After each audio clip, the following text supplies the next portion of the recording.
Right. మాజీ మంత్రి KTR formula ఈ కార్ రేసింగ్ కు సంబంధించి ఏసీబీ విచారణకు హాజరయ్యారు. ఉదయం 10 గంటలకు ఆయన అక్కడికి చేరుకున్నారు. ఇదే అంశానికి సంబంధించి పూర్తి అప్డేట్స్ అందించేందుకు మా ప్రతినిధి భవిత లైవ్ లో సిద్ధంగా ఉన్నారు. భవిత, చెప్పండి, ప్రధానంగా కేటీఆర్ తో పాటుగా ఎవరెవరిని లోపలికి అనుమతించారు, ప్రస్తుతం అక్కడ పరిస్థితులు ఎలా ఉన్నాయి?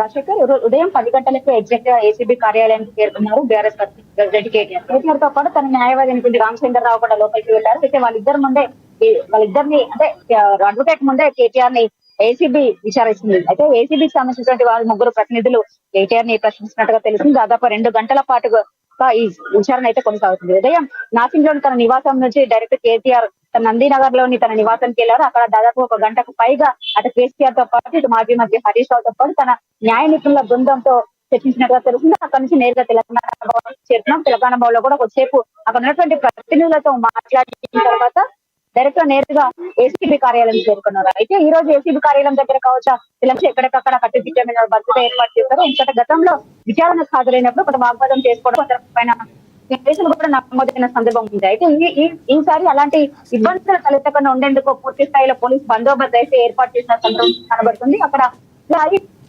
కార్యకర్తలను కావచ్చు, బీఆర్ఎస్ ప్రజాప్రతినిధులు కావచ్చు, ఎక్కడికక్కడ వాళ్ళు కట్టుదిట్టం చేసిన సందర్భం అయితే కనబడుతుంది. అయితే ఏసీబీ కార్యాలయంలోకి మాత్రం పూర్తి స్థాయిలో కేవలం కేటీఆర్ అడ్వకేట్ రామచంద్రరావు మాత్రమే లోపలికి వచ్చారు. వాళ్ళిద్దరిని కూడా చేసిన సందర్భం అయితే కనబడుతుంది. అయితే 2 గంటలుగా ఈ విచారణ కొనసాగుతుంది. దాంతో పాటు పూర్తి స్థాయిలో ఈ కార్ రేస్ ఫార్ములాకు సంబంధించినటువంటి గోల్మాల్ అంశం పైన పూర్తి స్థాయిలో ఏసీబీ విచారిస్తున్నట్టుగా తెలుస్తుంది. ఎందుకంటే గతంలో ఏదైతే 2024 ఫెబ్ లో ఈ కేసు ఫైల్ అయింది. దాని తర్వాత 6 నెలల తర్వాత కేటీఆర్ ని జనవరిలో ఏసీబీ విచారించింది. 2 రోజుల పాటు అప్పుడు విచారించిన సందర్భం కూడా ఉంది. అయితే గతంలో ఏదైతే ఈ కార్ రేస్ ఫార్ములాకు సంబంధించినటువంటి అంశంలో హెచ్ఎండిఏ అధికారులు కావచ్చు, ఇతరత్ర వాళ్ళ నుంచి జరిగినటువంటి గోల్మాల్ అంశాలపైన పూర్తి స్థాయిలో వాళ్ళ యొక్క స్టేట్మెంట్ అంటే బిఎల్ఎన్ రెడ్డి కావచ్చు, అరవింద్ కుమార్ కావచ్చు, ఇతరత్ర వాళ్ళ దగ్గర నుంచి చేసినటువంటి స్టేట్మెంట్ రికార్డ్ వాంగ్మూలం ఆధారంగానే గతంలో ఏసీబీ కేవలం వాళ్ళు ఇచ్చినటువంటి స్టేట్మెంట్ ఆధారంగానే ఏసీబీ కేటీఆర్ ని విచారించింది. అయితే ఈసారి మాత్రం చాలా పకడ్బందీగా ఏసీబీ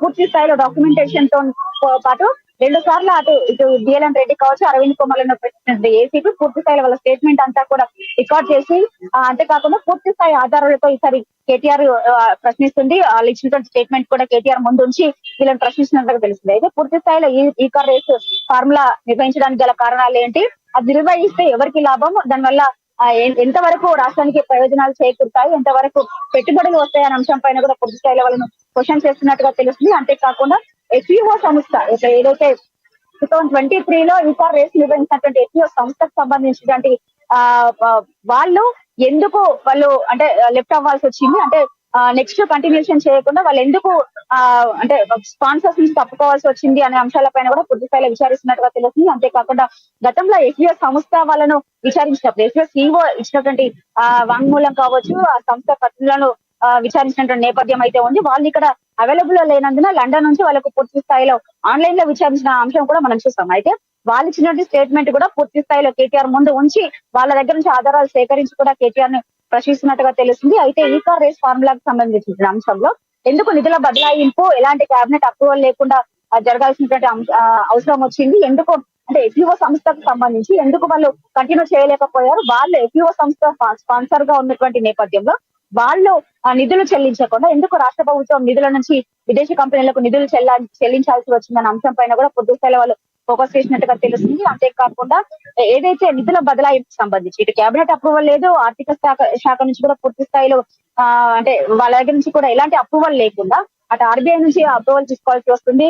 విదేశీ కంపెనీ నుంచి బదలాయింపు జరిగినప్పుడు ఆర్బీఐ నుంచి అప్రూవల్ తీసుకోవడం కాకుండా గవర్నర్ నుంచి కూడా కొంతమేరకు అప్రూవల్ తీసుకోవాల్సి ఉంది. అయితే ఇలాంటి అంశాలన్నిటి కూడా కేబినెట్ లో ఎలాంటి అంశం చర్చించలేకపోవడం కావచ్చు, ఆర్థిక శాఖ నుంచి కూడా ఎలాంటి పరిమితులు తీసుకోకపోవడం కావచ్చు, ఇటు ఆర్బీఐ నుంచి కావచ్చు, అటు గవర్నర్ నుంచి కావచ్చు, ఇలాంటి అంశాలన్నిటిని ఇక్కడ కూడా పూర్తి స్థాయిలో అంటే ఫుల్ఫిల్ చేయకుండానే ఎలాంటి అనుమతులు లేకుండానే ఎందుకు విదేశీ కంపెనీకి 55 కోట్లు ట్రాన్స్ఫర్ చేయాల్సి వచ్చింది అంటే దాని వెనకాల ఉన్నటువంటి ఆంతర్యం ఏంటి, దానివల్ల ఎవరికి లబ్ధి చేకూరుతుంది అనే అంశాలపైన కూడా పూర్తి స్థాయిలో వాళ్ళు క్వశ్చన్ చేసే అవకాశం ఉన్నట్టుగా తెలుస్తుంది. ఇప్పటికైతే క్వశ్చనింగ్ అయితే కంటిన్యూ అవుతుంది. దాదాపు సాయంత్రం 6 గంటల వరకు కూడా కేటీఆర్ ని విచారించే అవకాశం ఉన్న నేపథ్యం అయితే కనబడుతుంది. ఇక్కడ ఎలాంటి ఇబ్బందులు తలెత్తకుండా అయితే పూర్తి స్థాయిలో పోలీస్ బందోబస్తు అయితే కొనసాగుతుంది. భవిత, ప్రధానంగా కేటీఆర్ విచారణకు వెళ్లే ముందు